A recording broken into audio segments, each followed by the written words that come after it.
The kind of photos that stop us in our tracks because they show us the truths that are often too painful to look at, yet too important to ignore.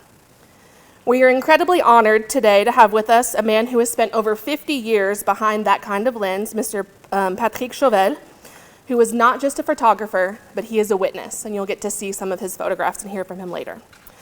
From the jungles of Vietnam to the streets of Libya and through dozens of conflicts across the globe, Monsieur Chauvel has stepped into the line of fire to ensure that the rest of the world cannot say, "We didn't know." His work reminds us that while war is often discussed in terms of politics and maps, its reality is found in the faces of the people living through it. Patrick's career is a testament to a very specific kind of bravery, the bravery required to seek out the truth, even when the truth is dangerous.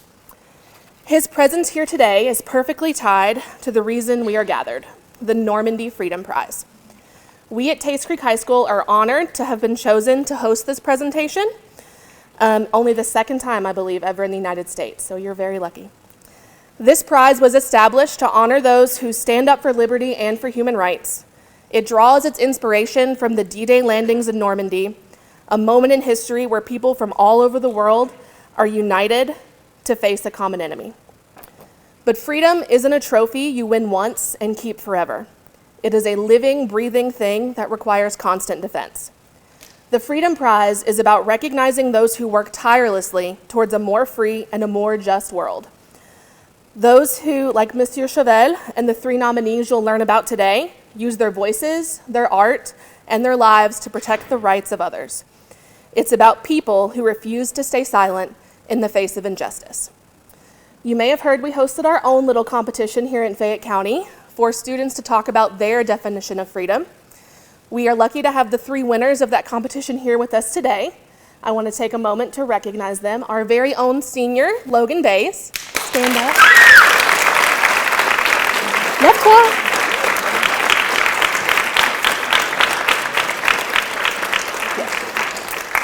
Tate's Creek's very own junior, Finn Calloway.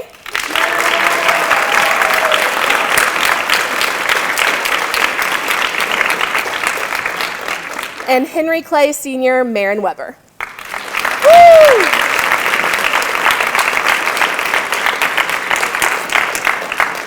So as you hear about the International Freedom Prize finalists, and as you listen to Monsieur Chauvel today and see his work, I want you to look beyond the frames. Don't just look at the where or the when, but look at the why. Ask yourself, what does it mean to be a witness? What is our responsibility to the truth? And what are we willing to do to protect the freedoms we often take for granted? High school is often a time when you are told to find your voice. Today, you're going to see what happens when someone finds theirs and uses it to change the world. As we learn more today about the various fights for freedom around the world, I invite you to think about what you can do to continue that fight right here in Lexington.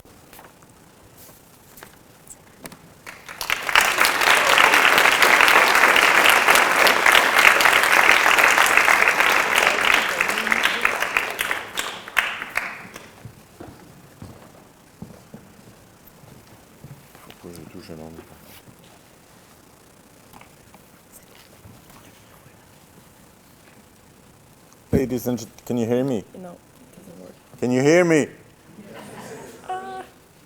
Emily, where are you? We tested everything, promise. Just like plants.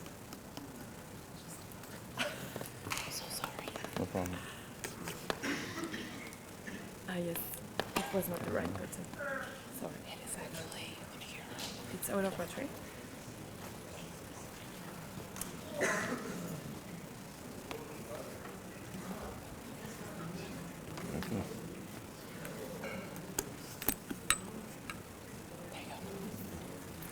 That'll be better, yes. Ladies and gentlemen, I am really honored to be able to speak to you this morning. The delegation I am so proud to lead today comes from the best region in the world, Normandy. The USA and France have been sharing for 250 years now deep friendship. From your independence war in 1776 to D-Day in 1944, we have common links, unique links that we must be proud of. Some French people helped the 13 colonies to create the USA. Your great-grandparents came to bring our freedom back after their own parents had done it in World War I. We must preserve the friendship between American and French people.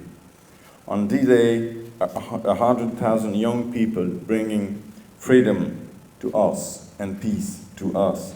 And I learned yesterday that it was about 10,000 people from Kentucky who were traveling to and gave their blood, gave their lives for us. So we are still thinking of them.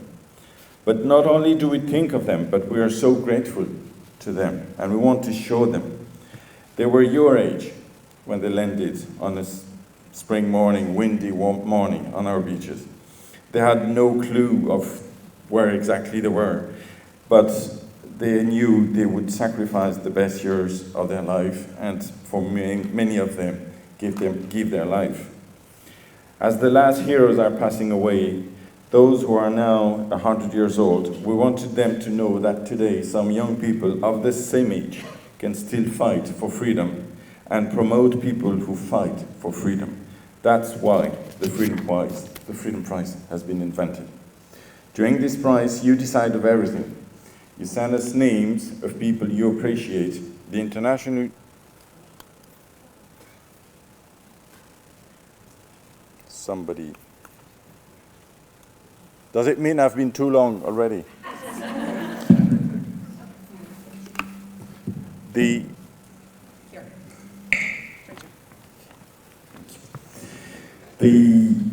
international jury gathered for a week in Normandy, and you can be part of it for next year if you wish. And out of about 600 cases, they only keep 3 names that you will see in a few minutes, and you're going to discover their fight and who they are, and then you and your friends will vote to decide who will be the winner.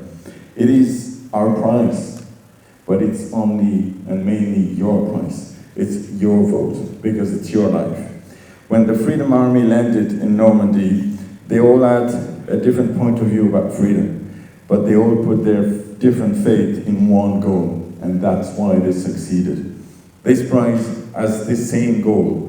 Of course, not to be compared with the giving his life, but still we're thinking that we are able to make our differences a gift, a cement to build a world in which everyone will have his place, a world where everyone can have his own opinion and express it, a world where people can live beside each other and in peace and harmony.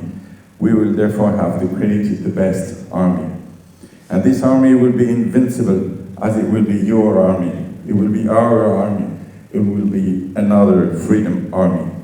I wish you a great moment with Patrick Chauvet, war reporter, one of the best in the world. It really is a fantastic opportunity to have him with us today.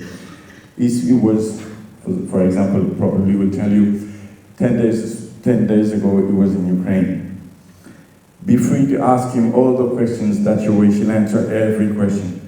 I wish that after our visit, you will have appreciated this moment first, and then you will convey our message and keep being involved in the Freedom Prize. We will welcome 3 of you, as it's been said in June, to Normandy for this unique moment, and 3 of you will be your ambassadors, and you can be proud of that too. May you have good moments this morning, may you find success in your studies, and above all, may you be all happy for the rest of your life. Thanks very much.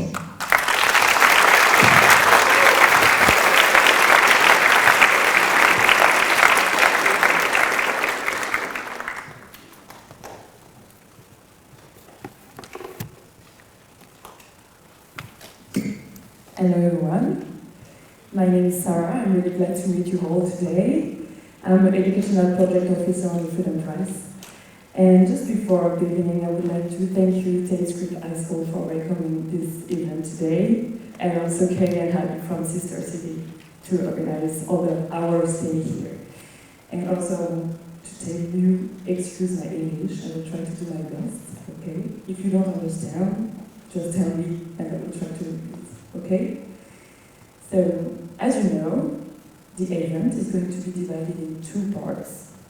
First, we're going to discover together the three nominees of the Freedom Prize 2026, and then you're going to vote for your favorite one. And then you're going to meet Patrick Chevel, and you'll have the opportunity to ask him all the questions you have. Okay? So I will be moderate all the three parts of the event. So maybe a few words on the Freedom Prize before beginning. The Freedom Prize is an educational initiative created by the region Normandy, and it invites every year young people from your age, from 15 to 25, to designate one person or one organization for its fight for freedom. It's a long process, it's a long way.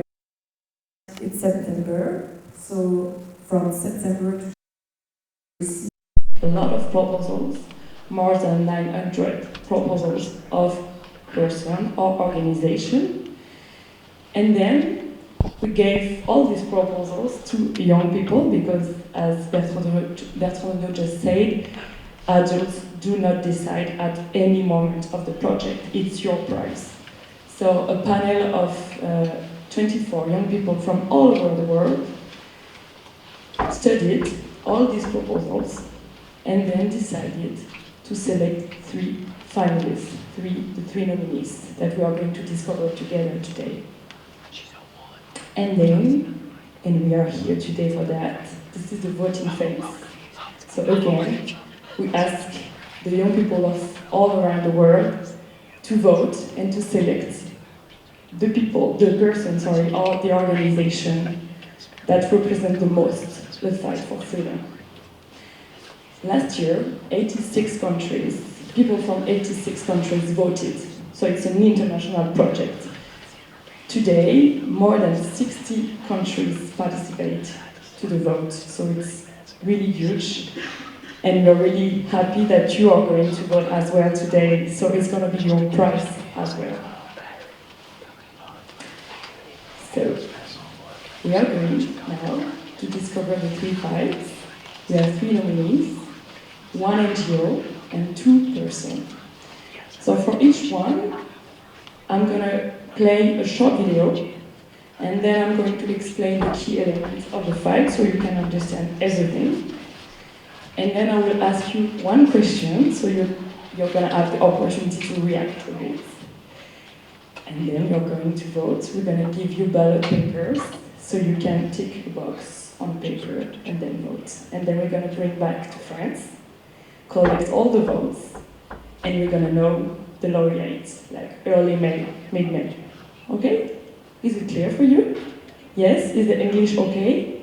You understand me? Okay, perfect. So we're going to discover the first one. It's an NGO. So it's just a technical thing.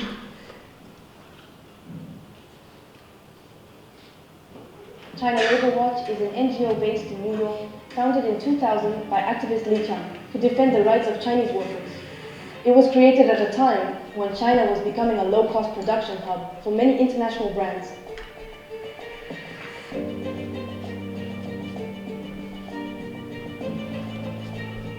With its rapid industrialization and the globalization of production, the situation has since worsened significantly.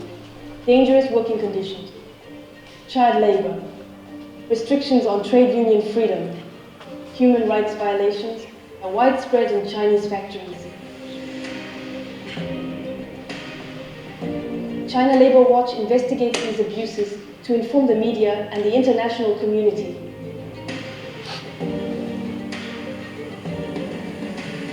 It puts pressure on major international brands, especially so that fast fashion is no longer synonymous with inhumane and degrading working conditions. You too can support China Labour Watch's fight to defend humane and dignified working conditions by voting for your Freedom Prize.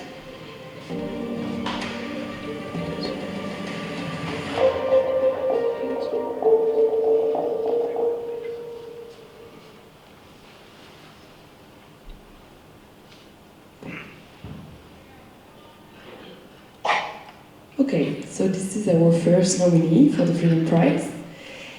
China Labor Watch is an NGO based in New York, and it defends workers' right to dignity in factories, mainly in China, but also in other countries, but mainly for Chinese workers. And it also denounces inhuman condition of working in these factories. So for that, China Labor Watch conducts investigations and publishes reports to alert media and also the civil society, because the aim of China Labor Watch is to expose the lack of transparency of the government and the Chinese government, and also to highlight corporate responsibility.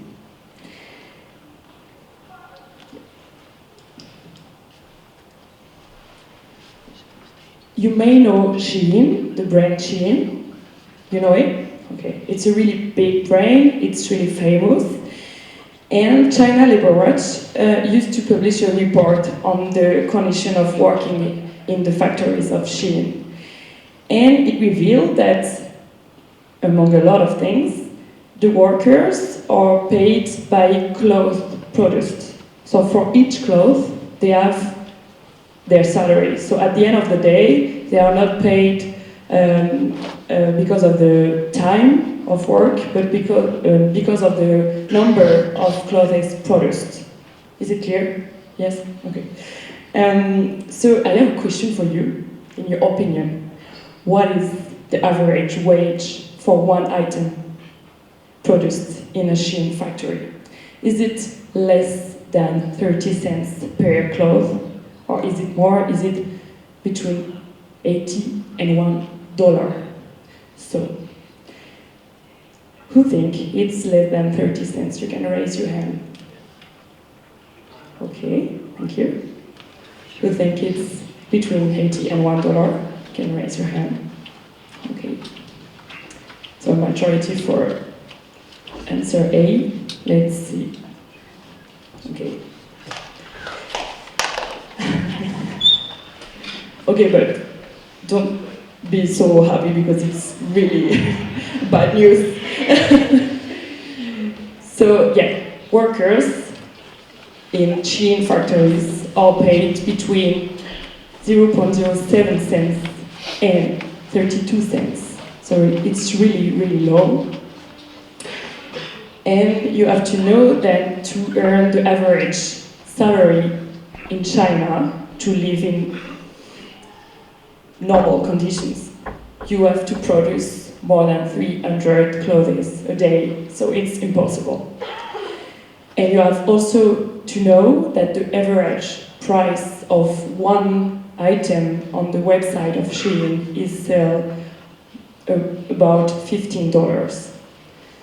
So Shein is making its profits also on this difference, the difference of the salary, the wage, and the price they sell the items. So it's important to know that behind this brand, behind the prices of the items, you have these conditions of working for the people in the factories. So that's it for China Labor Watch. Think about it, okay? Keep it in mind, and we are going to discover the second nominee.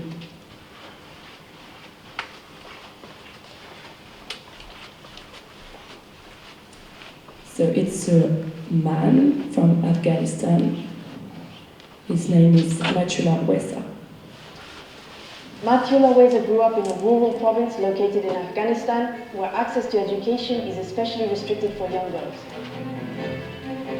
At 17, he founded PenPath, a collective of 3,000 volunteers, raising awareness about the importance of education for each and every one.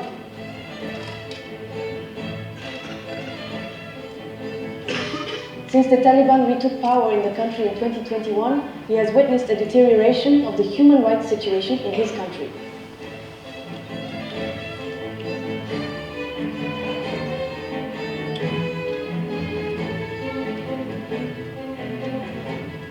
Arbitrarily arrested in March 2023, he was held for 7 months by the Taliban because of his commitment. Matula Wesa takes concrete action by creating schools in the most remote villages, and he also seeks to shift mindsets by raising public awareness about the value of girls' education.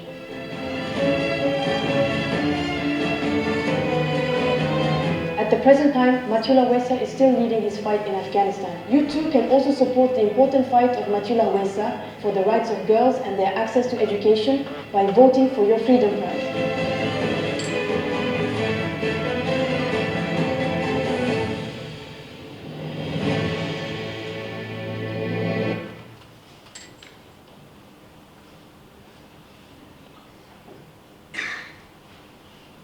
Okay, so Mathieu Wessa is our second nominee. He's a man from Afghanistan.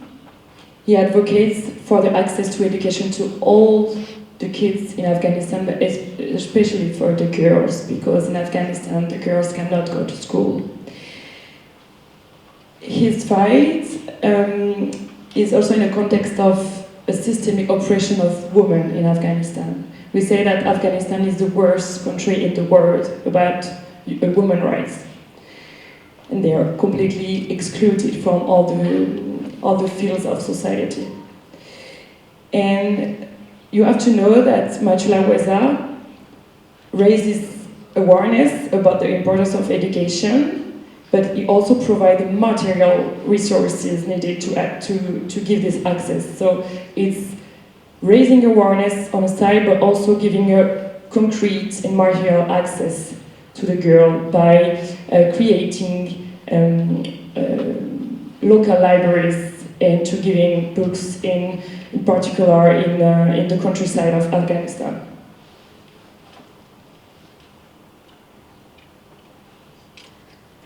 As you may know, since 2021, the Taliban are back in Afghanistan. They have the power in Afghanistan, and the condition of women's rights are getting worse and worse since that period. And the question I have for you is, what, according to you, what rule has been implemented by the Taliban in the new penal code of early 2026? Is it, answer A, a woman who is a victim of domestic violence must appear before a judge with her husband, or that girls are not allowed to attend school after the age of 12?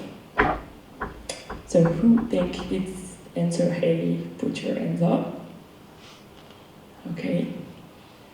Who thinks it's B? Answer B. Okay. Does someone raise his hands 2 times? You? Did you raise? No? Okay.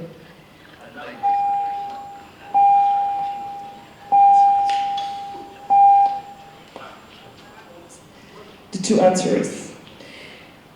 It's important to know that in Afghanistan, women are excluded from all the field of society. So we have a lot of new rules, really like the situation, we can be really worried about what happened to women in all the field of the society. It's not only about education, but you have to know that after the age of 12, it's written in the law, women and girls cannot go to school. But you also have to know that before 12, de facto, girls are not going to school as well. They can in the law, but the facts, they are not going. So it's really important to have in mind that when you are deprived to the right of education, it excludes you from the society because you don't have access to knowledge. So it's a way also to oppress people. Okay, so I'll let you think about that. Keep that in mind. And then we are going to discover the 3rd nominee. It's a woman. Her name is Nemonte Nenkimo. Nemonte Nenkimo grew up in the Amazon, among the Waorani people, one of 13 indigenous nationalities recognized by Ecuador. In 2015, she founded the NGO Alianza Seibo to protect ancestral lands from exploitation and promote the culture of indigenous peoples. Her peaceful struggle takes place notably in the courts and in 2019 she won her first victory against the expropriation and abusive buyout of land by the oil industry. In 2020, Time magazine placed her among the 100 most influential people in the world, and that same year, she received the Goldman Environmental Prize. Nemonte Nenkimo is the spokesperson for indigenous peoples, often forgotten and made invisible in national and international political decisions. In August 2023, she rallied Ecuadorians behind a referendum that resulted in a vote to stop oil exploitation in the Yasuni National Park. You too can support Nemonte Nenkimo's struggle for a healthy and sustainable environment and the rights of indigenous peoples by voting for your Freedom Prize.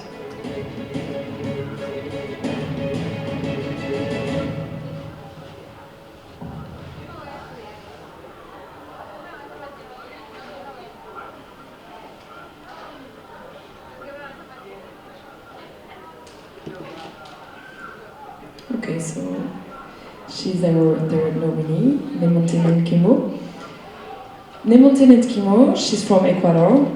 She advocates for the protection of indigenous people's lands and ways of life in front of the oil industry. But she also fights for the inclusion of these people in the political decisions. So you have also these two aspects in her fight. So basically, she fights for a healthy and sustainable environment and also the rights of the future generation, but also the inclusion of these people in the political life of the country. I can say that political life, but it's a French translation, I don't know. But in political decisions. So the politics has to include all the people of the country and not let aside some of them, because the fact is indigenous people are often excluded from the society in a lot of countries where they live.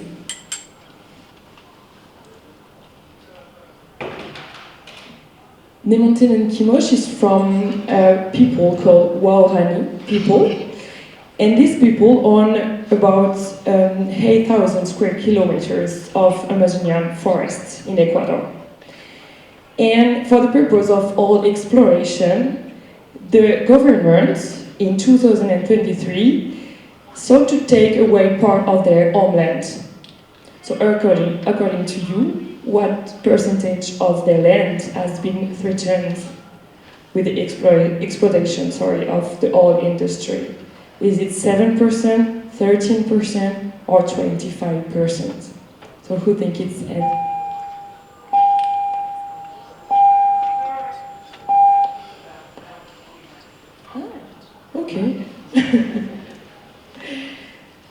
So who think it's 7%? You can raise your hand. Okay, 13%. It's okay, it's your choice. Okay, and 25%? Okay, unfortunately, the majority is right. Yes, so it's a lot, okay?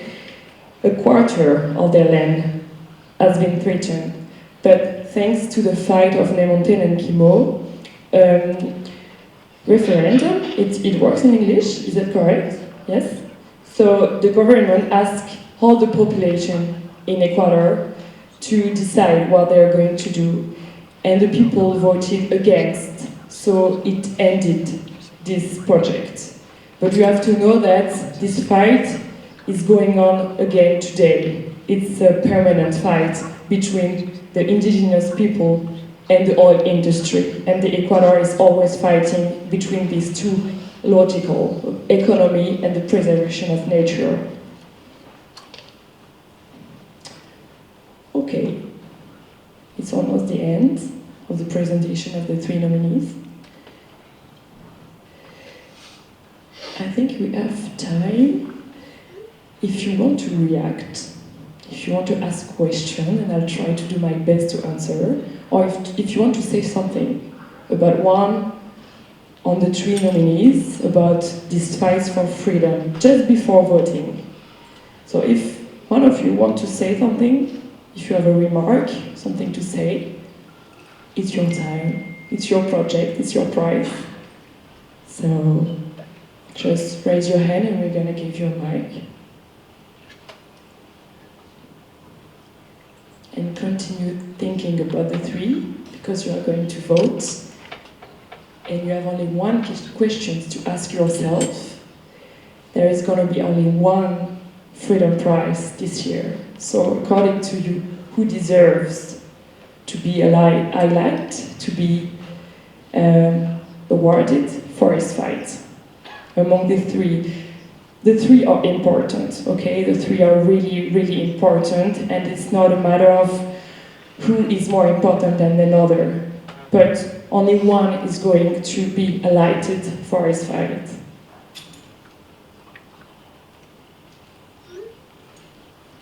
No questions? Yes, you have a question? Maybe discuss a little bit why it's important that a man is involved in Afghanistan. Okay, I'm sorry. Can you just repeat slowly, or can I have a backup from someone speaking French, because I think I didn't get all your questions.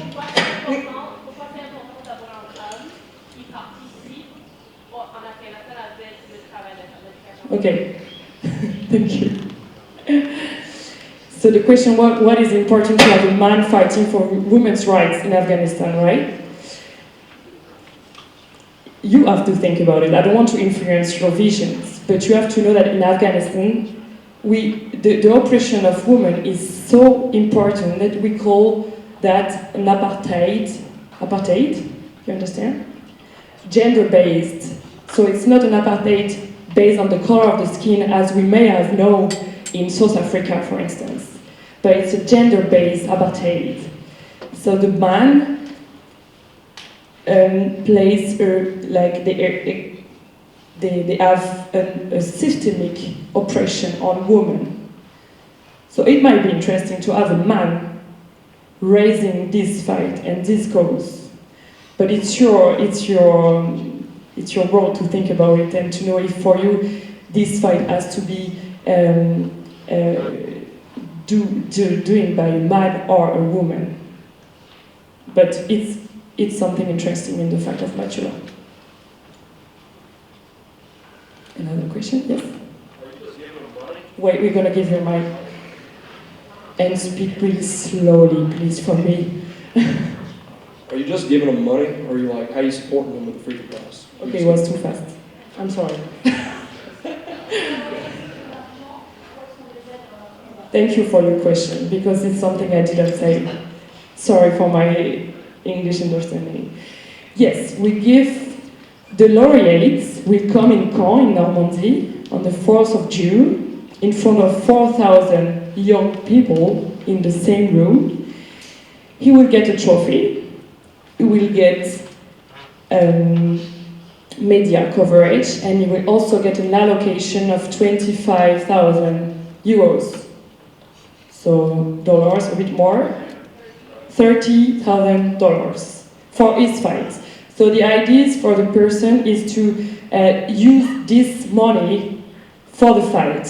It's like a moral commitment to use the money for the fight. Did that answer the question? Okay. Maybe one last.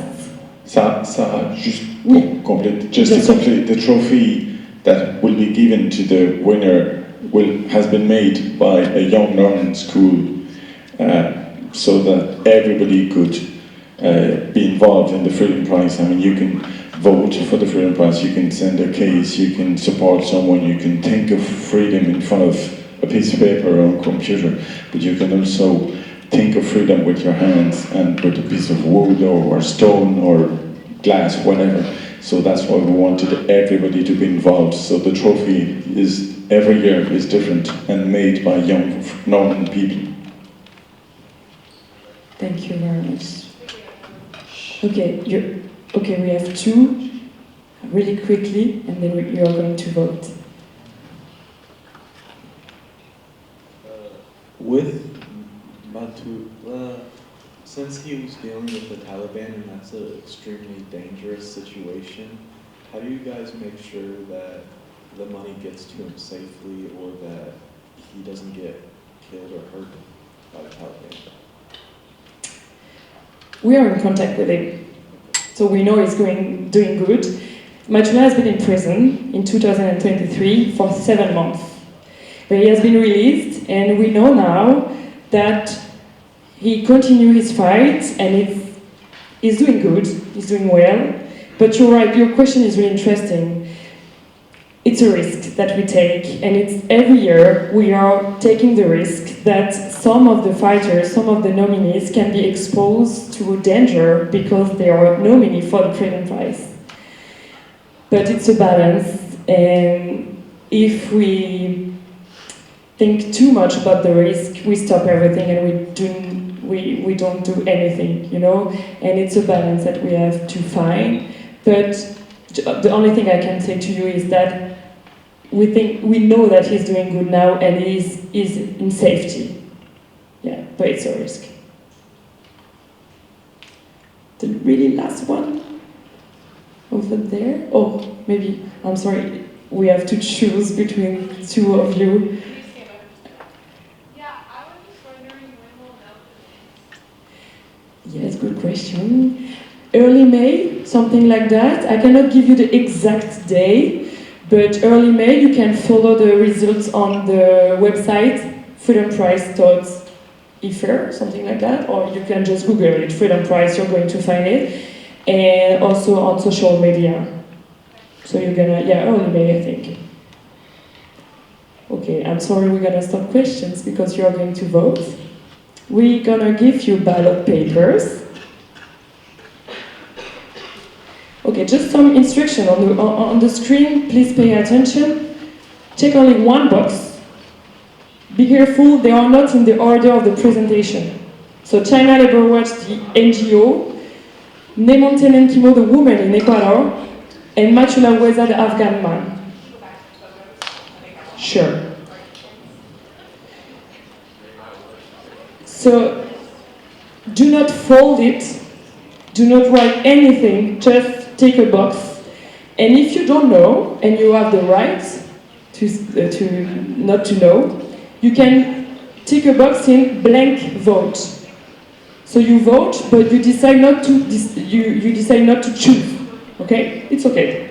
You can do that. And please do not fold the paper. It's easier for us to bring that back home.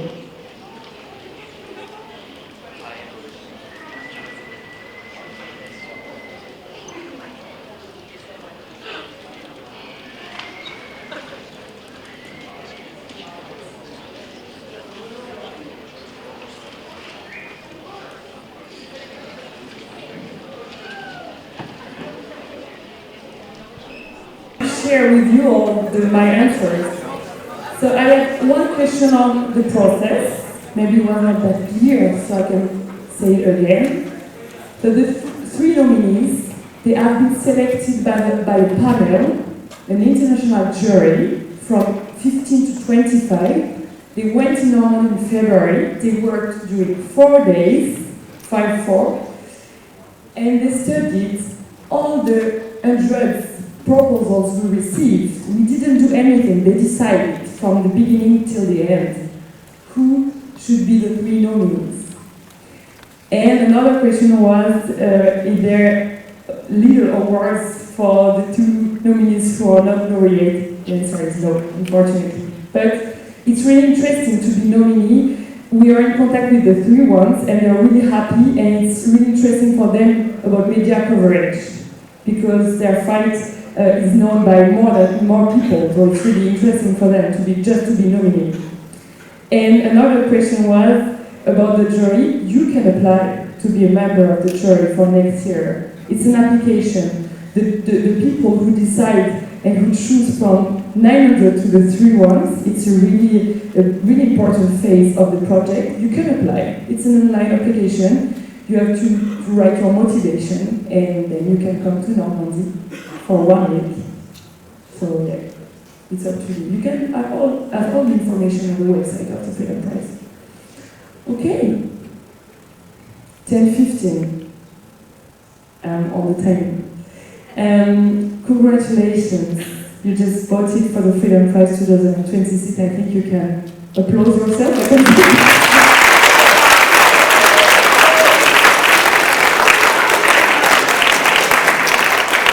So stay tuned. We're going to have the results early May and say May maybe. And now we're going to slowly move to the second part of the event. So I'm going to call Patrick Chauvet to meet me on stage. You can applaud him as well.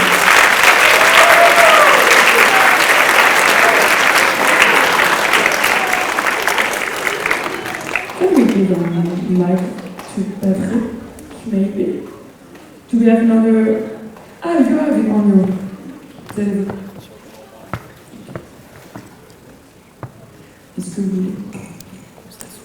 Can you hear me? Formidable. Well, hi. I'm a war reporter.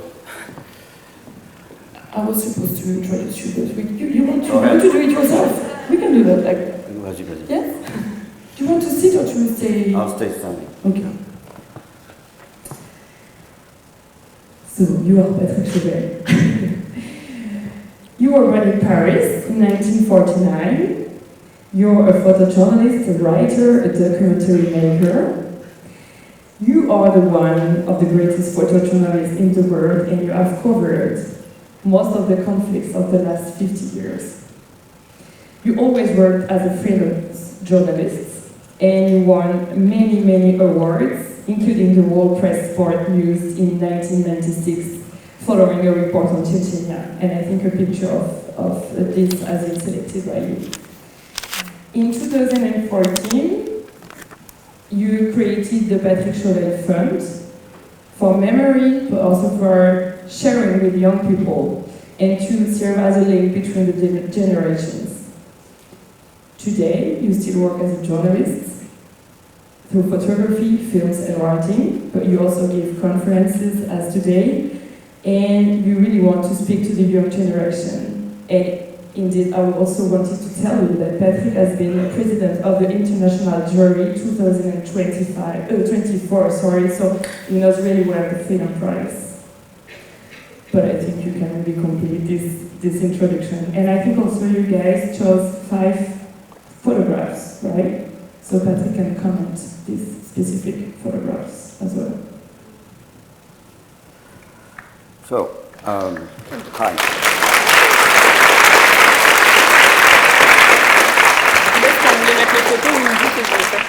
Bon, on va en mettre une devant. Okay.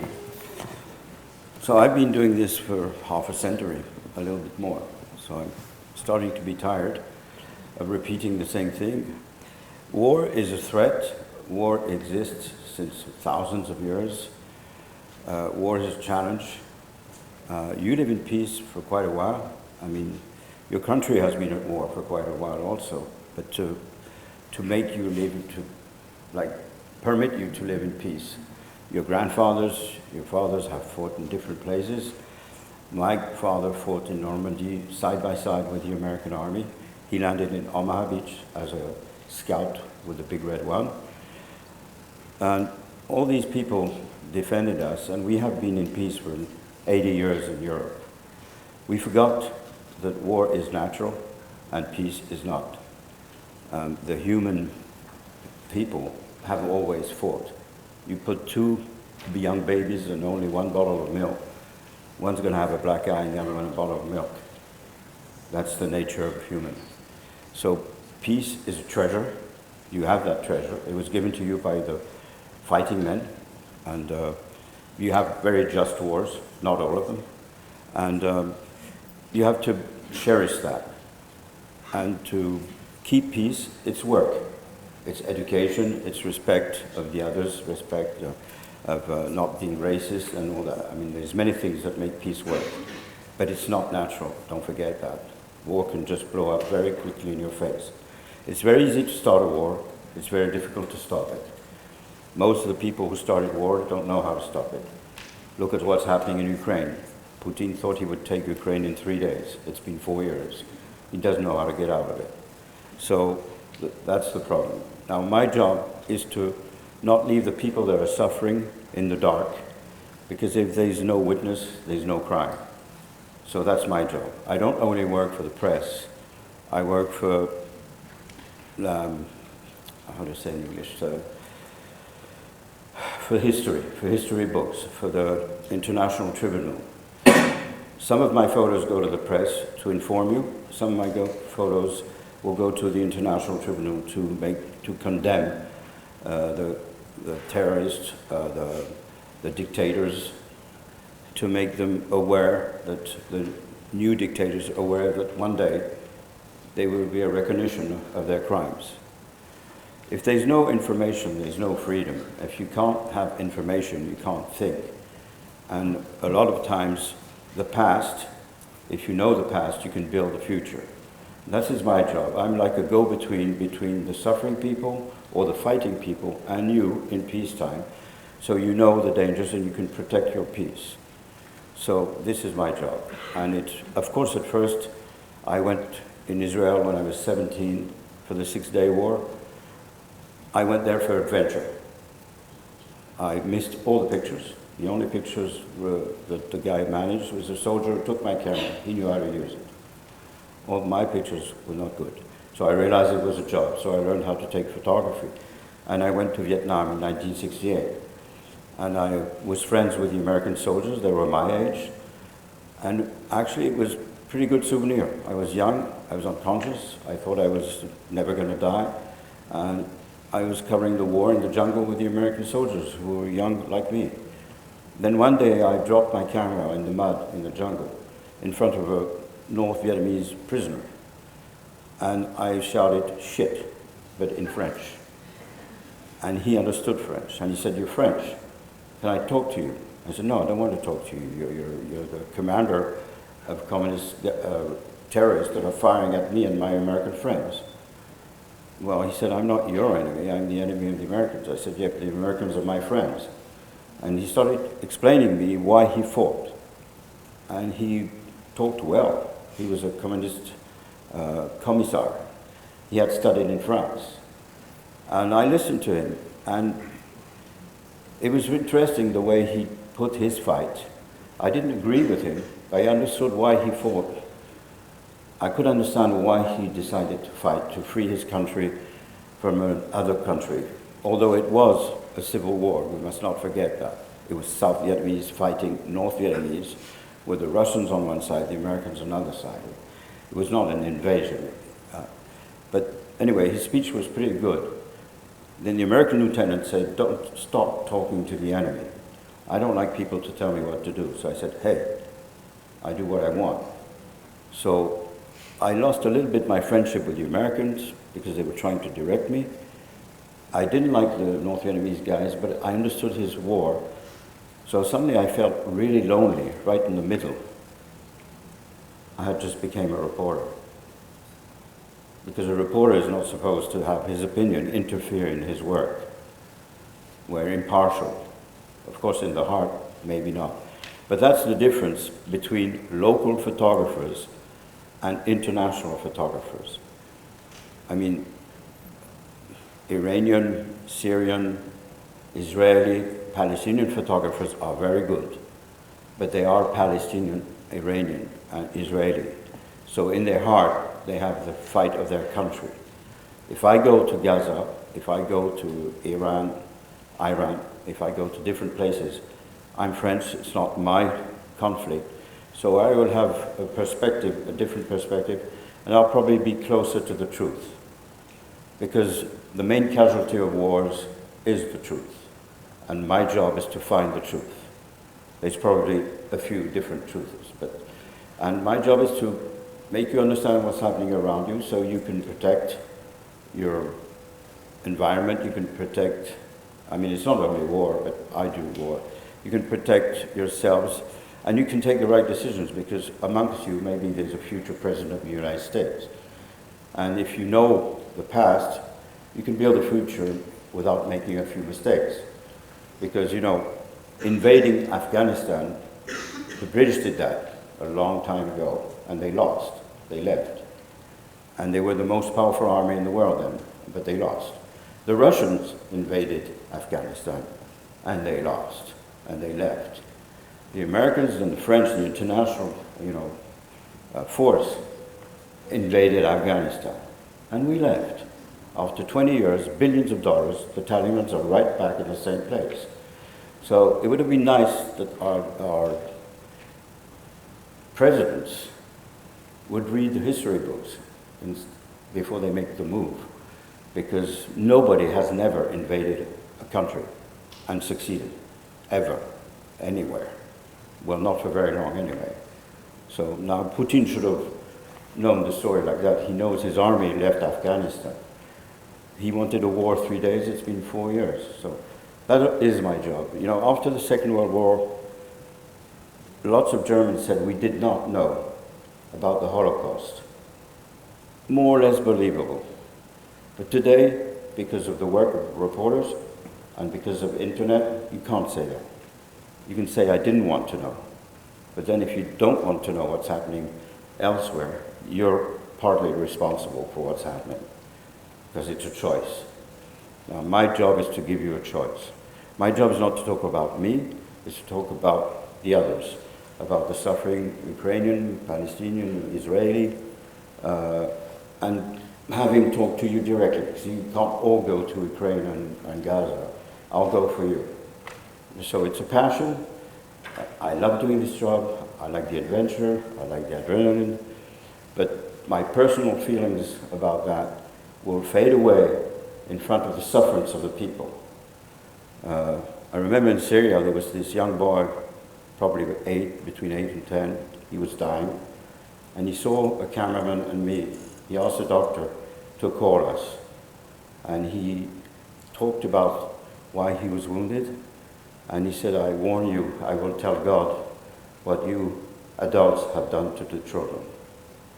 So I can't talk to God, but at least I can talk to you, and you can pray if you want. This is my job, and it's a passion. And our job today is very complicated because you have no more newspapers.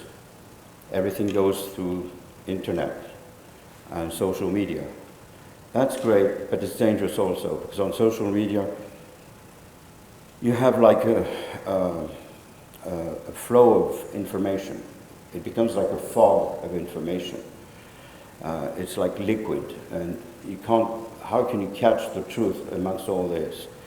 So this is becoming our enemy, because our only strength as reporters is our credibility. If you don't believe us anymore, if you question every picture, every film, every witness, saying, is it true? Is it artificial intelligence?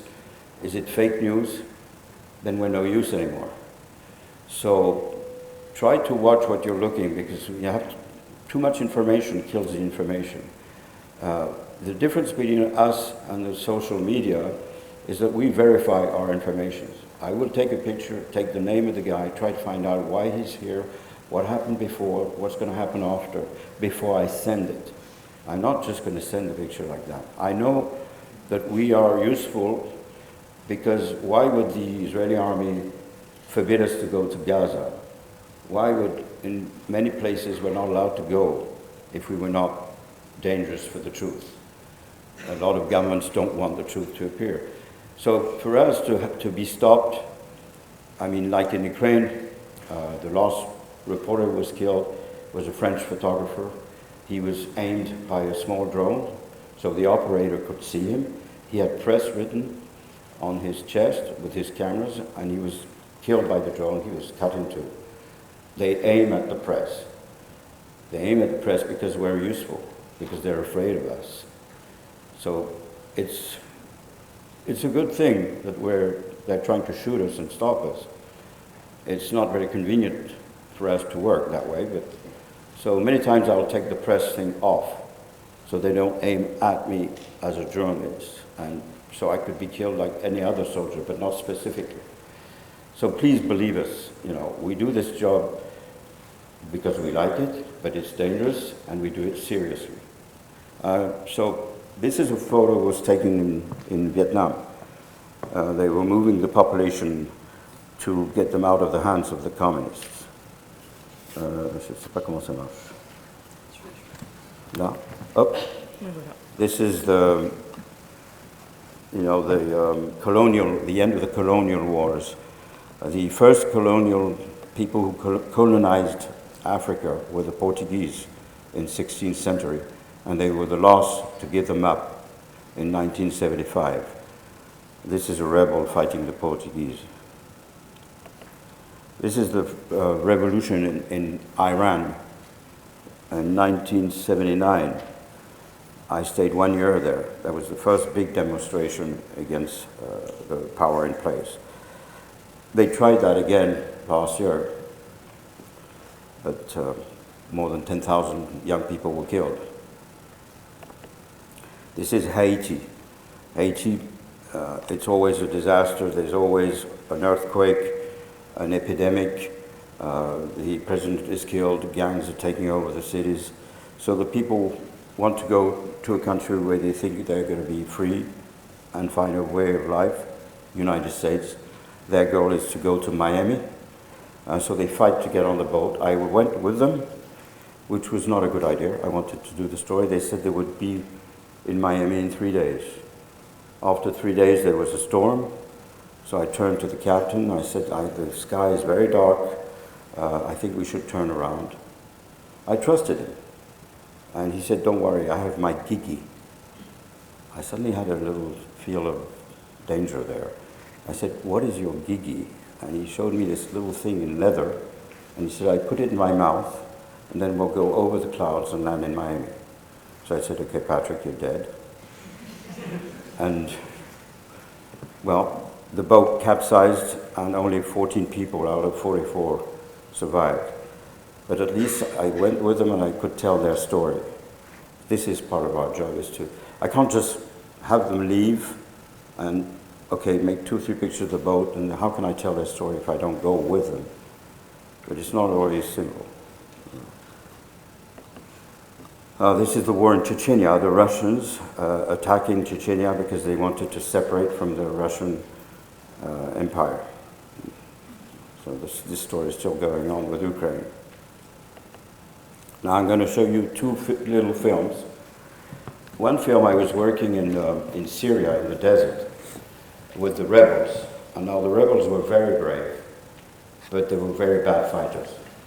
They were, you had a carpenter, a butcher, oops, on va attendre un petit peu. Je lance. Merci. And so they were on this road. It was the only road in the desert. And the Air Force of Gaddafi was firing with rockets, bombing all these guys who were going up and down with pickup trucks, and firing at the air of jet bombers with machine guns, which is totally useless. And so I decided to leave this mad circus and cross alone through the desert to get to the front line, because thinking they're not going to shoot on one guy, especially if he's fresh. Obviously, they didn't know I was French, and they shot at me. So I ran towards a small piece of land to protect myself, at the same time as another pickup with soldiers was hiding from the fire. And then I heard rocket launches, and I said, okay, we're going to be bombed. And I was filming for the American TV with this 180-degree camera. I wasn't used to that angle. So I put the camera on my stomach so I could grab my still camera to take pictures of what's going to happen. And I didn't know, but I appear in the image. You can see my camera on my face. So I use that to show you in what conditions we work. I didn't do it on purpose, because my job is not to show me, but show the others. But this helps to show in what conditions, because you see a picture as the ones you saw, but you don't know in what conditions they were made. There's a before, a between, an after.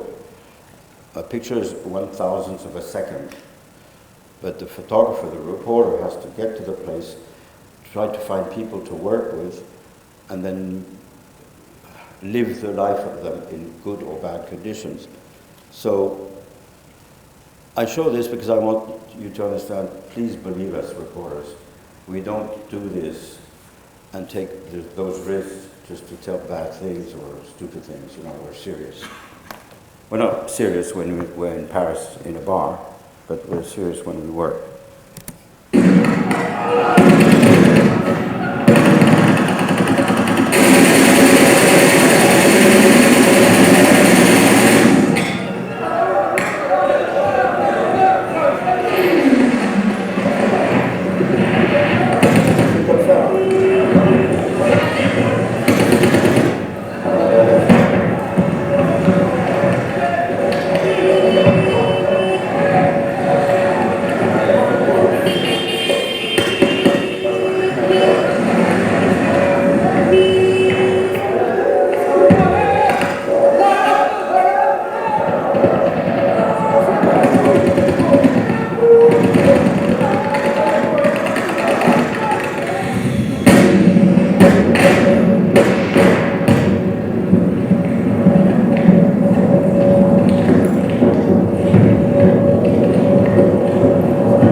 Can you go mute?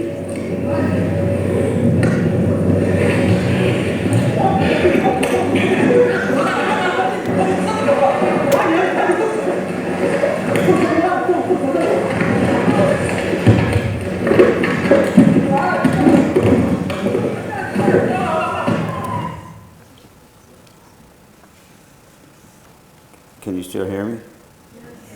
Okay. So, and it shows also how we meet people. I didn't know who these guys were. At first I was afraid they were regular army for Gaddafi, but they were rebel army. And it was not a good place to stay, obviously. So I asked them, can I go with you? But I spent 2 months with them. Usually we find what we call a fixer, a guy who fixes things. Usually they are reporters, local reporters. So we contact them before we get there, ask them if they can help us.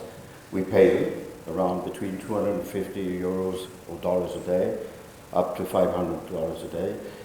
They need to have a good four-wheel drive, know the country, of course, know the political people, the generals, the civilians and the army, and they will translate and drive us and help us. These are very important people. They're very brave, and 90% of the reports made around the world would not exist without these people. Now, some countries, you don't find anybody to help you. There's no more press, like in Chechnya, all the press had been killed.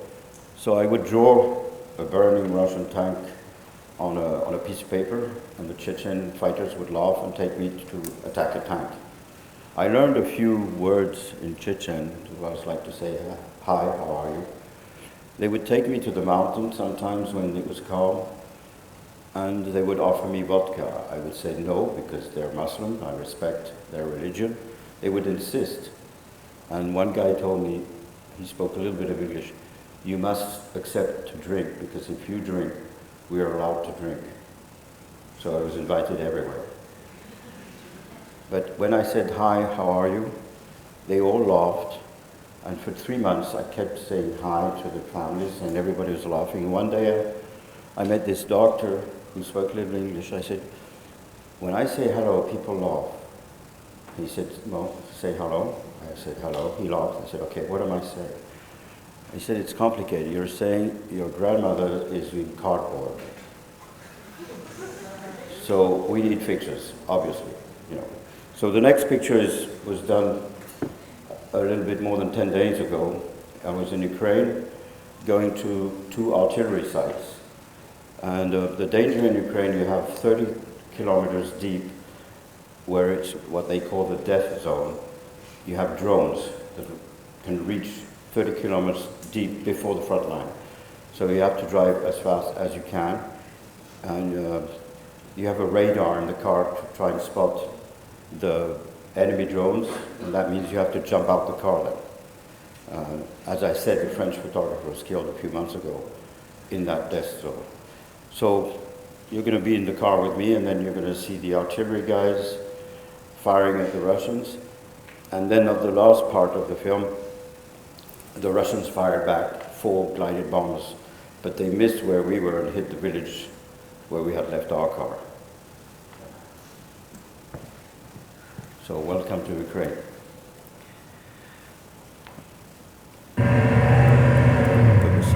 Mais là, c'est moins fort que l'autre.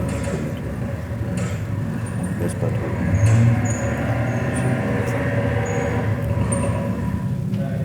Je parle. Yeah. So we can see video signals from every drone, from any Russian every drone. On one side, it's helps us a lot, but on the other hand, it's freaking you out. Yeah. Because you can see your open car. So you see what the drone sees. Yes. Wow. Yeah. Okay.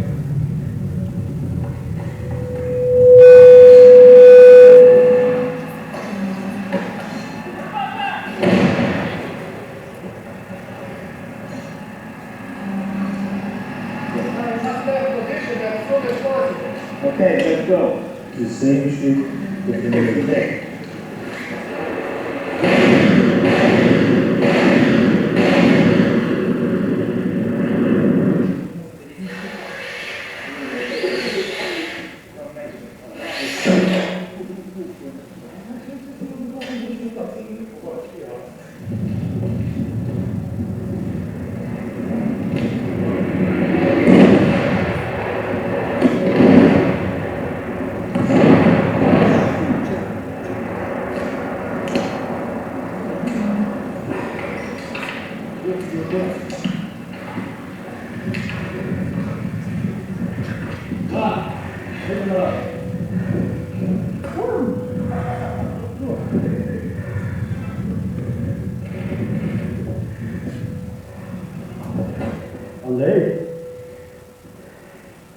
Where did they hit it? Up here. No? What was that? Gun? I glided one. But tiny, 250. Look at the car. Fuck.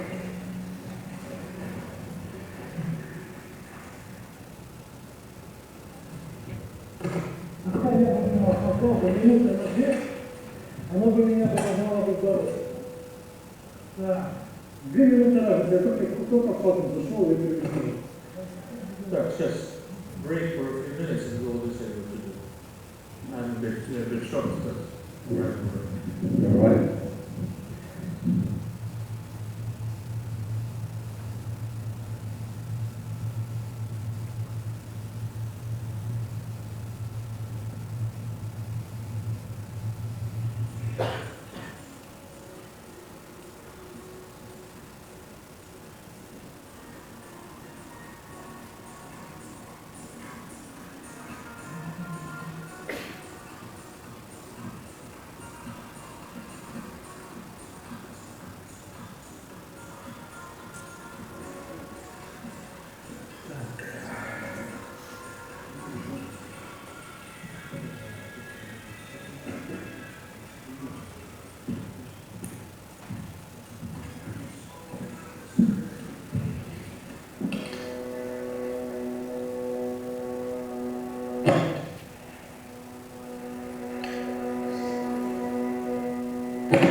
So these are retired people firing at incoming drones.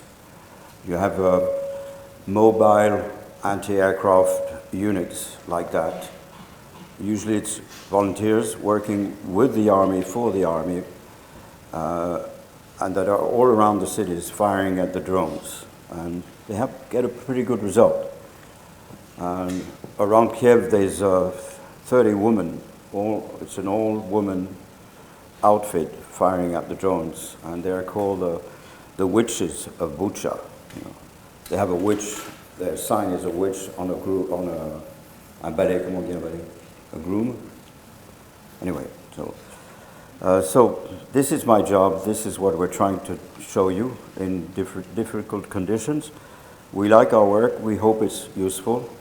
I'd like to take your questions if there's any.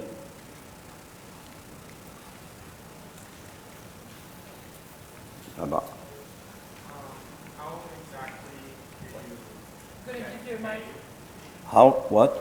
How exactly do you make money doing this? That's a good question. I keep asking myself.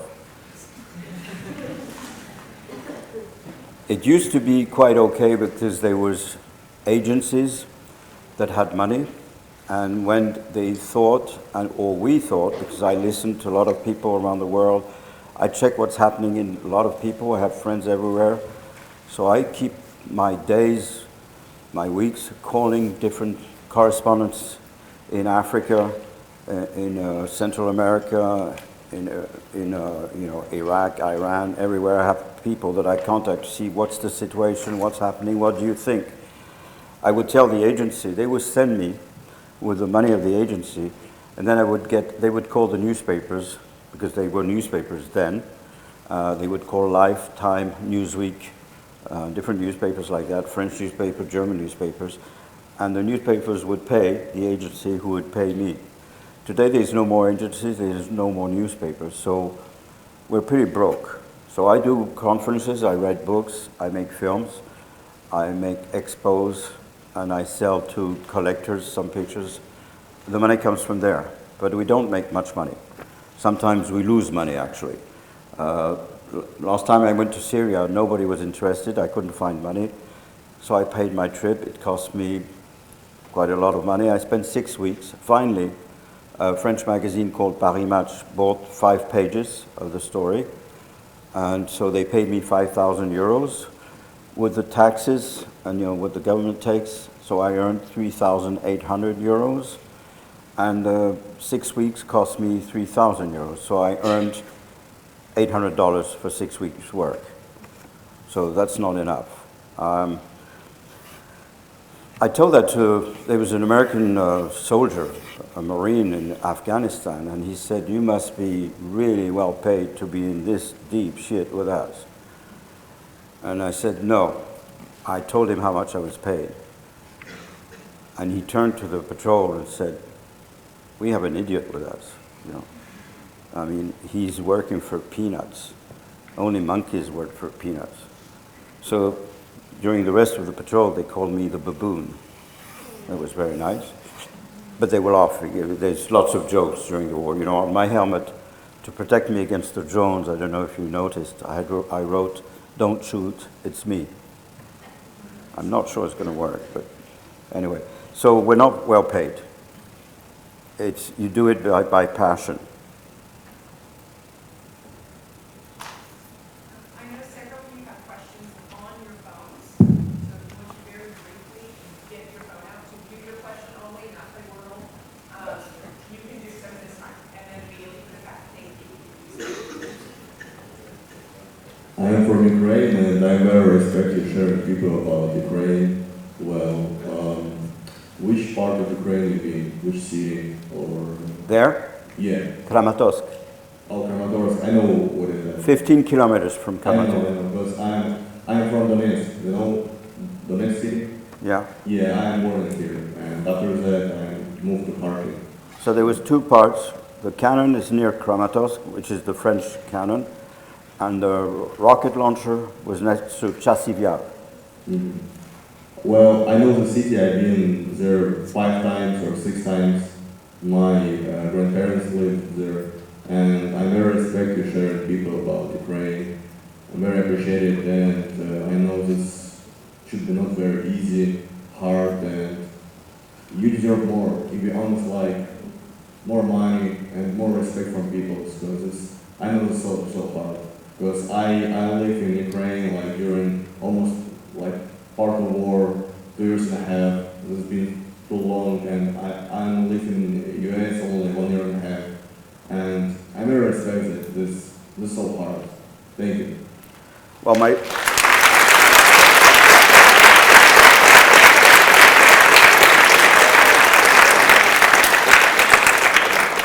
I had a very good fixer in Ukraine. His name was Max Levin. He was an Ukrainian photographer.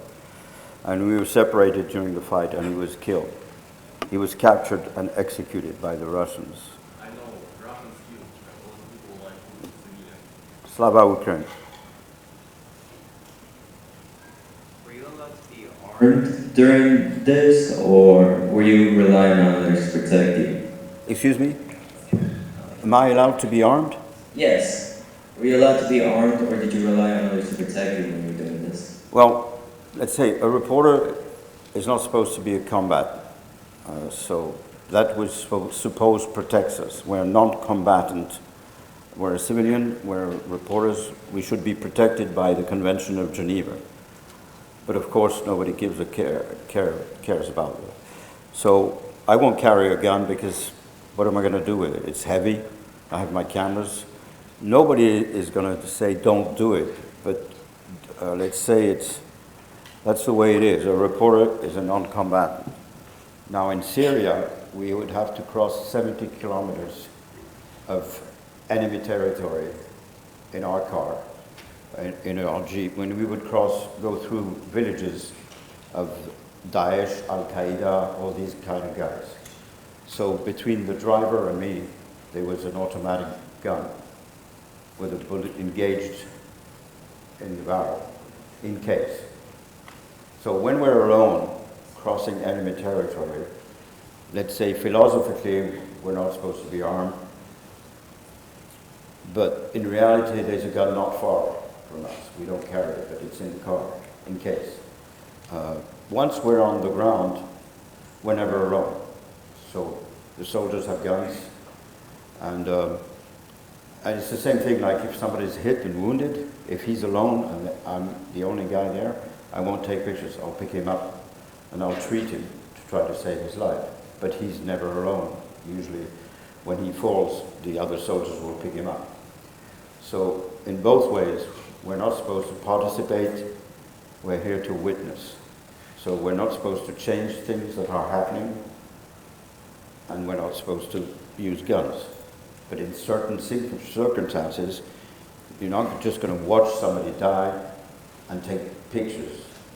And so I'll go out, I'll put my press card aside, and I'll help him. But the enemy could say you're helping our enemy, so you're not a reporter anymore. So, you know, it's a non-written law, let's say.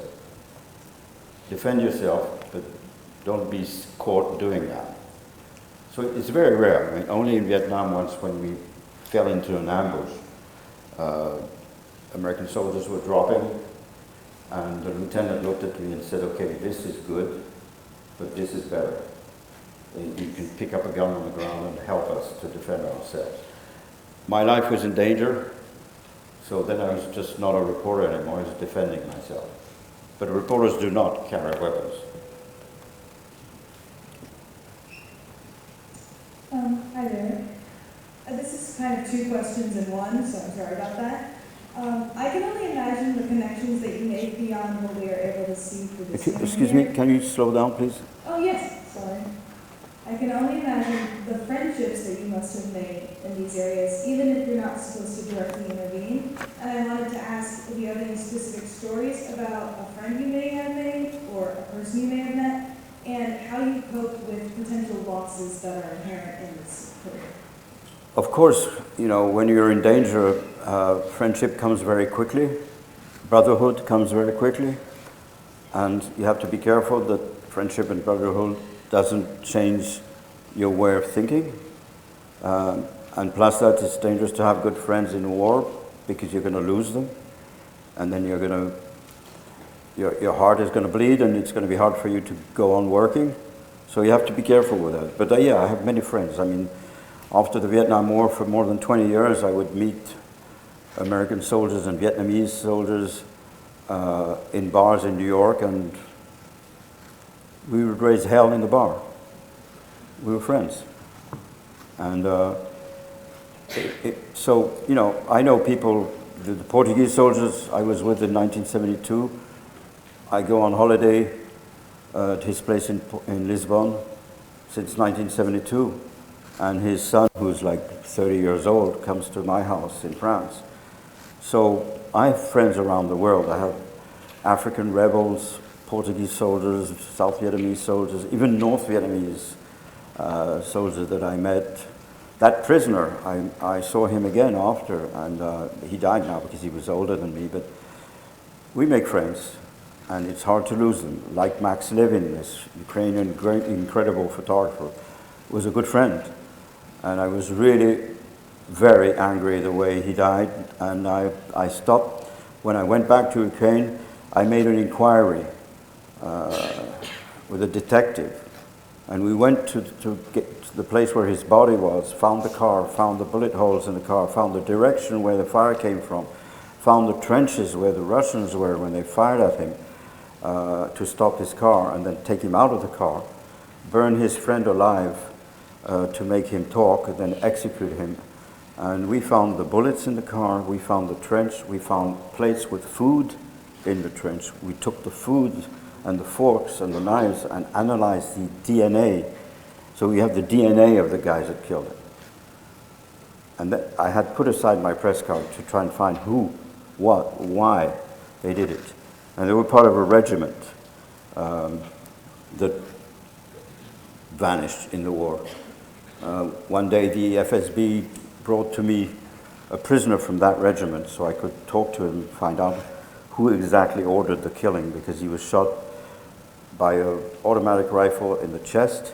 That means they had to take his press bulletproof jacket off to shoot him in the chest. His camera's off, his press thing off. He fell on the ground, and then 2 pistol bullets in the head. Now only officers in the Russian army have pistols. So it's a extrajudicial, it's an execution, and it's not random fire. So I put my friendship in front of my work, and I did this inquiry for a month to get those results, and then I took my camera back and started working again as a reporter. We have friends, and we lose them. Reporters, civilians, and military. That's war. That's why you should protect peace. That's in your hands.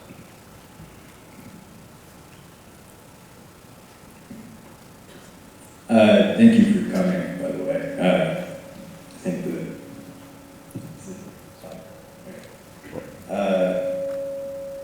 I was wondering if you believe that Western Europe and the United States are doing enough to help the Ukrainian people, and what do you think they could do to help more? I also was wondering about the soldiers' view on that. And then the second question as well. Wait a minute, what? Wondering about this? I was wondering whether you believe that the U.S. and Western Europe are doing enough to help in Ukraine. No, we're not doing enough. Okay. Would you be able to tell what you believe that they should be doing to help more? I think we should do a no-fly zone over Ukraine.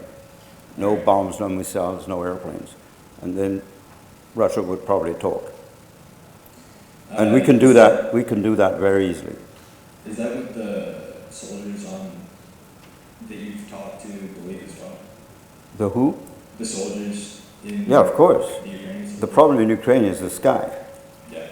The Ukrainian soldiers fight well, and they can hold out the Russian army.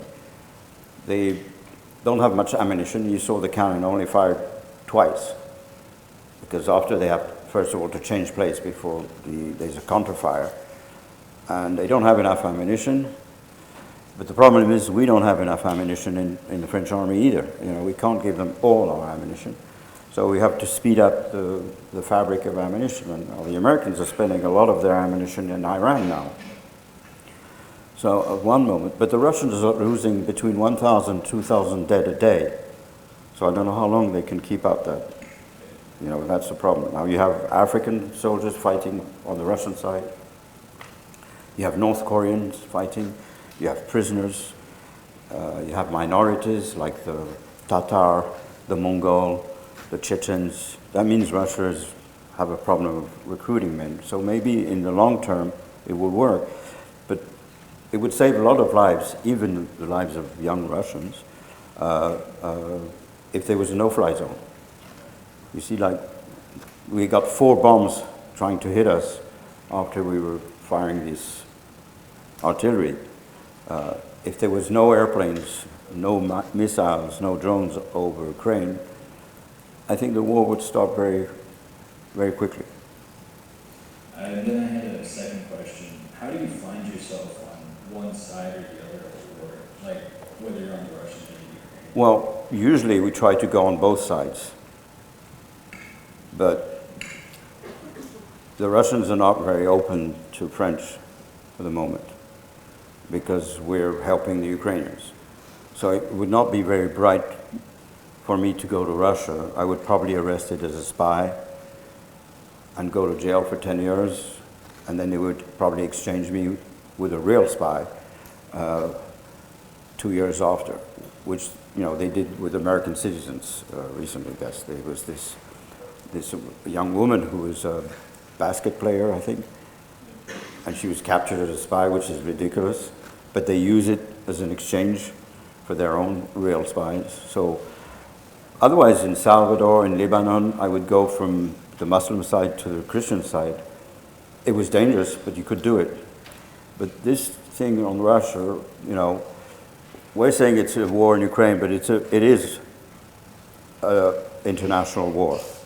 It's American shells, American tanks, American armor, French, British, Italian, Spanish armor, our shells, our planes, killing Russians. So it is a world war, where we don't have boots on the ground. Actually, we do, but non-officially. So I'm part of the enemy for the Russians. So it would be stupid for me to go on the enemy side. Plus that the Ukrainians would not appreciate that, because, you know, they show me things off the record, as they say. So you can see this for your security, but don't talk about it because it will reveal opposition. If I go to Russia, they could think I'm giving information to the Russians. So, but it doesn't really matter because you have photographers on the Russian side also. So they send their pictures to the newspaper, well, whoever, and we do, and then you can look at both and try to make your own opinion.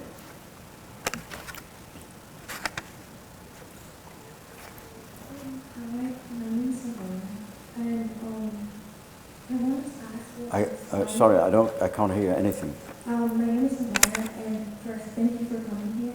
I wanted to ask what inspired you to really start taking conflict-related pictures, because there's so many things you could have started to take pictures of, but you really decided to make it conflict-related, and you go to the scene and you risk your life to take all these pictures.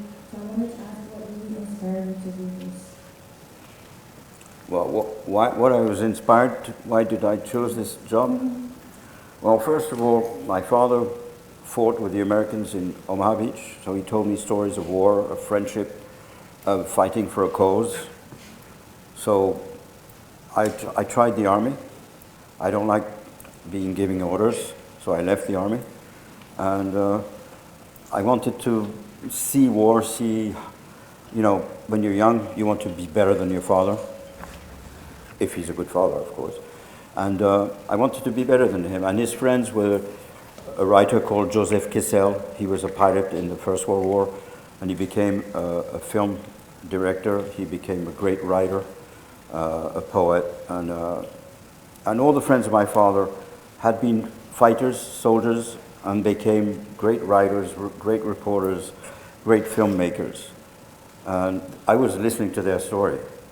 You know, and as I was born with 2 ears and only one mouth, I listened before I talk. And their stories were fantastic. So I decided when I was 18, I told my father, look, I want to go to see the war. And he said, what about your studies? And I said, well, the quality of my results. He said, yeah, okay, go to Vietnam. So I went there, and it was adventure until I became a reporter when I met this guy who told me his cause compared to the Americans' belief. But at the beginning, I was really having fun. I mean, it's 200 kilometers. I know it's not very good to say that, but I was. I mean, I was young, I was fit, I was invincible. I was with people my age. We were at 200 kilometers an hour in helicopters. We would fight. They would fight. I would take pictures, go back to Saigon, have a drink. And then I got, this guy told me the dramatic story, and then I saw kids dying, women being burned, like that famous picture by this Vietnamese photographer of this naked girl burned by napalm. And I understood the power of the press, the power of the image. It's really powerful. A photography is more powerful than film because it stays. There's a Vietnamese general that executed a so-called civilian in the street. The picture also changed the American public opinion. There was a film, nobody remembers the film, everybody remembers the picture. So seeing all that, I became a reporter, and it was fantastic to have the privilege to see history happening in front of your eyes and to know that the history books are going to be your pictures, your witness, your stories, telling the story of the people. So it's a fantastic job. It's not well paid, but I don't care. I don't need to buy a lot of things, you know. If I wanted to make money, I would have bought a guitar and started singing, you know. But I don't sing well anyway. So it's really a passion. And plus that, you know, when you like a job, it doesn't matter if it's dangerous. We're all going to die anyway, so, you know. I prefer to die fighting or in a fight than die of a long illness. You know, we're only as afraid of the bad wound, blind or lose a leg or something like that. And so it was great at the beginning. It was greater after, less fun, but a lot of responsibility. And okay, the first time I was shot, I realized that, you know, bullet hurts. So you learn every day, you know. But it's a passion and a way of life, but it's a serious job. What conflict that you've covered do you think has changed your perspective or outlook on life the most? I don't think it's one conflict after the other that makes you more aware of certain things. We're losing our power as reporters, as I told you before, because of the social media, and that is really dramatic, and because of artificial intelligence. So we're in dangerous times for the information, for the truth. So you're going to have to be really careful what you're watching. And I'm going to try to find a way to convince you that what I'm showing you is not fake. And that's a problem. So we're at a crossroad for the moment. And no, I wasn't changing one more. I just became more and more aware of what surroundings I'm living with. But you know, sometimes you work a lot, and I was working in Cambodia. I stayed like more than 2 years there during the war. And I came back, I'd been wounded, so I had a leg in the plaster, an arm in the plaster, and I was pretty tanned because of the sun in Cambodia. And I took a taxi from the airport to my house in Paris. And the taxi driver looked at me in the mirror and said, you went skiing? Because usually at that time of year when you're a little bit dark and you've got a broken arm or leg, that's skiing. And I said, I didn't answer because I was in a bad mood. And he said, where did you go? I said, I was in Phnom Penh. He said, I don't know that ski station. Where is it?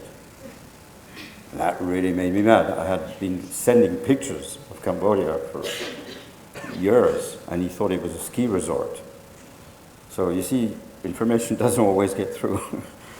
But no, I don't think I'd changed that much. I'm just aware of death. because it's all around during the war. And I know that you must be really careful the way you talk to people. You must respect.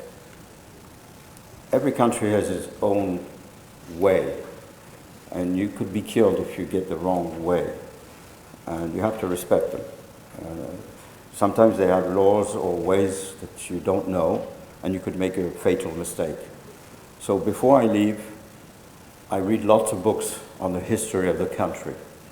Before going to Iran, I would read lots of books on the Persian society, on the Persian civilization. And I think some people in power should have read those books before they moved. It's a very old civilization.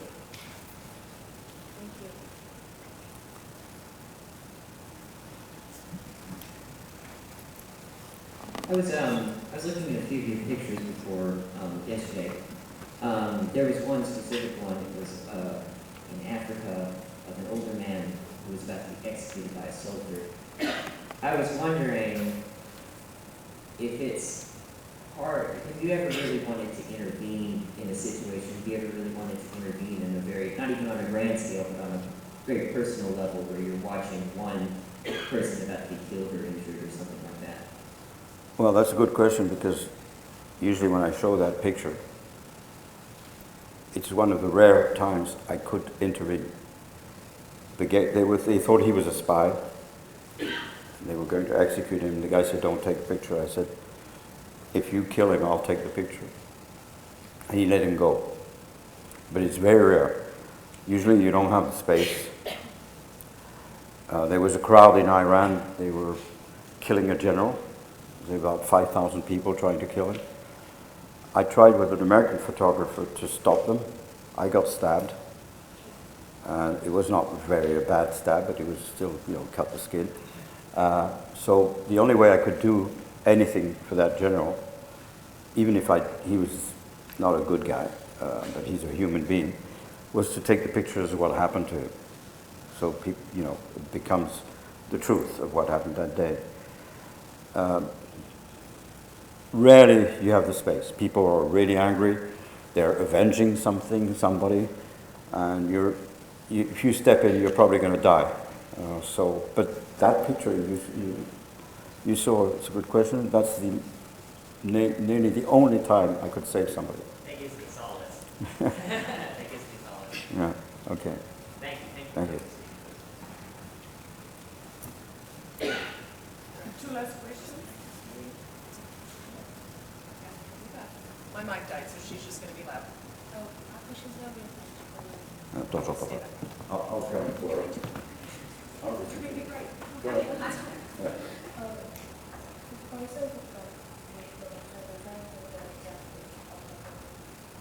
Why is it important to show the reality of war to the public? Well, I don't only work for the press. I work for the memory, the collective memory. In about 50 years, people who will open books or look at old photos will know what happened, and they will understand how they became what they are, how the world or their country formed itself. If you didn't know how America got its freedom, I mean, that's the base of your education. That's the base of who you are. So actually we're pretty proud to see that in Lexington you're showing a lot of signs of Lafayette, this French baron that came to help you during the Independence War. I mean, it's interesting. You show more respect here than we have signs of him in France.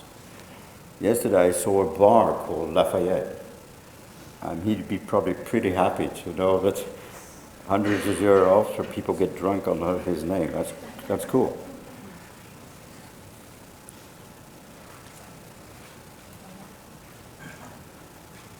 What did you say?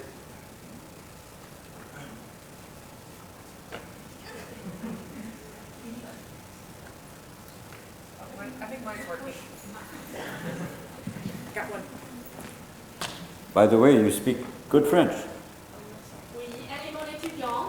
Elle parle bien le français? Congratulations. Oh, so you said you've been to Africa and Asia. Excuse me? Oh, alors, c'est pour vous, quel est, vous avez noté une différence entre les comportements des gens en Asie et Afrique en regard de conflit? What is la manière là où ils réagissent. Is the difference between Africa and Asia? Est-ce que vous avez noté une différence avec le peuple africain et le peuple asiatique quand vous étiez là? Yeah, of course, it's different. I mean, war is the same, but the people have different religions, different education, different backgrounds. And of course, Africa is very different and from Asia. Asia, the religion, the Buddhist religion, like Vietnam and all that, gives them a different philosophy about war and afterlife. Now in Africa, the wars I was in Africa were wars, colonial wars. They were getting rid of the colonialists. So it was very interesting in different African countries because as a French guy, I was part of one of the countries that had great colonies in Africa. So sometimes we would get into arguments because they would say, it's your fault, you the French, that our borders are divided this way in Africa, which makes that some ethnic groups were cut in two. Instead of having one country with one ethnic, one tribe, one ethnic, it would be cut in two with two enemies. And that's how the colonies would work. They would make the borders, so in the country you would have half against the other half. So that meant that they could have the power as like a father to separate them and keep the power. And very rarely in Africa they had a chief that would assemble everybody. They had one, and they kicked the British out of South Africa at one time, but not for very long. And his name was Chaka Zulu. He was like the African Napoleon, and he was a Zulu. And he beat the British Army, which was the most strongest army in the world then. But the problem is the British paid money to his brother who was jealous, and his brother poisoned Chaka Zulu. But that was one of the first times Africa had this incredible leader who could have assembled all the Africans against the colonies. So it's a different story every time. Different religion, different story. And sometimes being French in Africa, or English, or German, you were part of the problem, as well as being a reporter, because the people would think of the past. Now in other countries, I'm not part of the problem. Like the French never intervened in Ukraine, so for the moment we're free of charge. So yeah, it's very different, yeah. And that's why I read books. I will have an African fixer or an Asian fixer who will explain me how he feels, where he comes from, what is his religion, what is the laws of the country before I step in. You have to respect and understand who you're talking to and with their background. Right, we have time for one more question, and we are getting close to the bell. So if the bell rings before we are completely finished, please stay seated. We will get you where you need to go.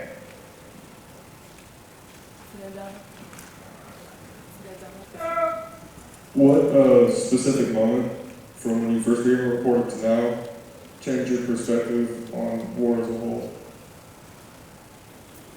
What changed? Yeah, like your perspective as war as a whole. Well, first, war was like a distant thing and a heroic thing. You know, it was like beautiful stories written in the books of courage, and usually the stories written by the guys who won the war.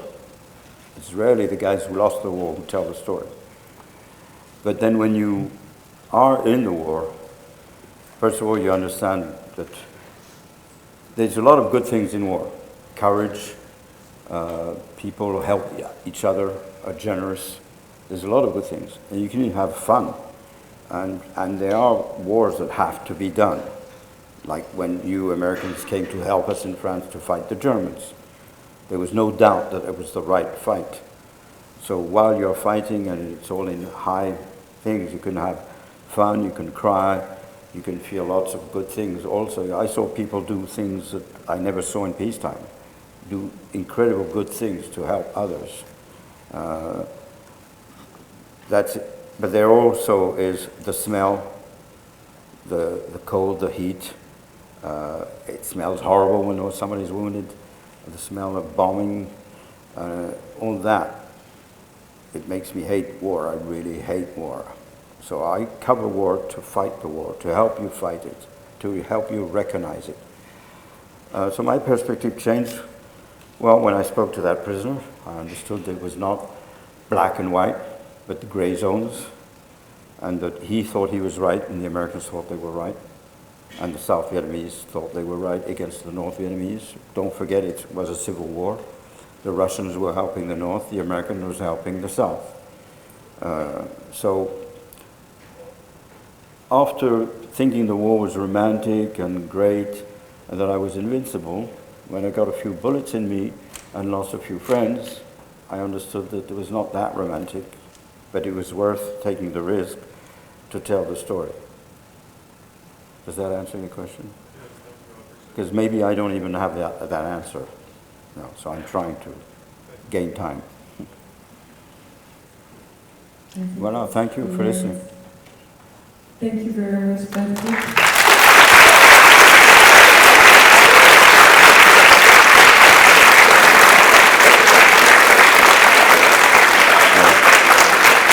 Thank you again for being here today. Just before leaving, I think we have a short video to show you.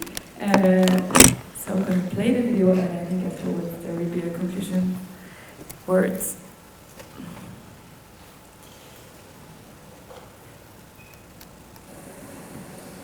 I'd like to begin by taking a moment to truly recognize the reason we're here.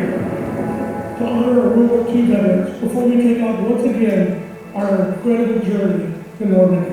It was started 4 years ago in partnership with the Best Defense Foundation. It's gone from a grassroots campaign led by Bonnie and Catherine Edwards, co-founders of the Best Defense Foundation, and one of our very own Normandy native Virginia Governor. And here we are on our 5th year. And now we return to Normandy not as soldiers, but as honored heroes. We will walk the beaches. We will retrace your steps. We will hear your stories. And we will make sure that the world never forgets what you did for all of us. Delta Flight 9994 is ready to board.